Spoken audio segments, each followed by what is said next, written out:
More than 35% of U.S. adults are obese, putting themselves at risk for a slew of health issues, even in early death. Our next guest had a wake-up call that forced her to make some serious lifestyle changes.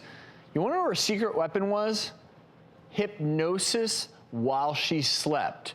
Victoria now joins us via Skype to tell us about her experience. And thank you for joining us, Victoria. Look, we've talked about a lot of potential solutions for weight problems, but what made you start hypnosis and having that be your weapon in this process? Well, I actually had a cerebral hemorrhage, which actually, I almost died. And I have 3 small children, so I really wanted to do something that was going to help me live for them, basically. So I've lost around 100 pounds, and I would listen to the app while I was sleeping. How did it work for you? It tells you to eat slower. It actually tells you to count basically how many bites you have. It's really changed my life a lot.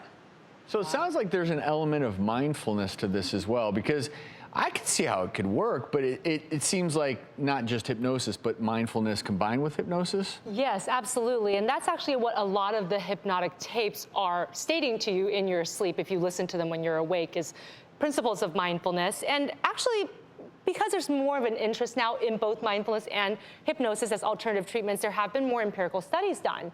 And the empirical studies actually show that it's not a placebo effect. They actually affect the regions in your brain that govern complex decisions, so the frontal cortex, and then also the anterior cingulate cortex, which is responsible for detecting errors and then course correcting. So what that translates to when you're trying to lose weight is if you start eating those chips, being able to walk away and put them down. So that is that element of mindfulness you were talking about. And it's especially effective when you combine it with other evidence-based treatments like cognitive behavioral therapy. And Victoria, I understand you did this, and it's sort of, in addition, tell us about your lifestyle changes. I actually started going to nutritional classes.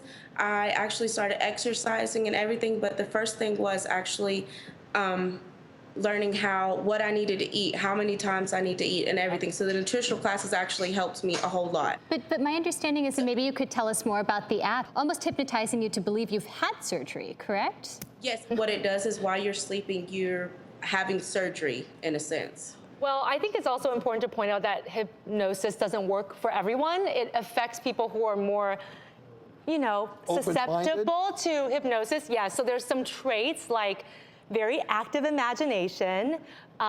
Usually you remember your childhood memory a lot earlier than other people. So for most people, their first memory is around age 4 to 5. So if yours was earlier than that, that's another trait.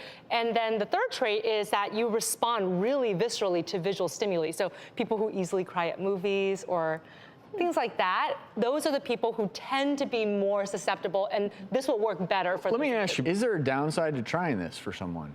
I don't think there's a downside. I think really it's wonderful that you tried and see if it worked for you, and it did. Yeah, it's hard, but you have to work at it. It's not free. Yes. Nothing in this world is free. So if you want to lose weight, you have to work at it. This is it's a tool that will help you to do that, but you have to put in the work or it's not going to work. That's right. Well, kudos to you, Victoria. Thank you for sharing your story. Highlights once again that there's no one single magic bullet when it comes to weight loss. You can get bariatric surgery, but you still have to make lifestyle changes. Yes. Hypnosis could be wonderful for you, but you still have to make lifestyle changes.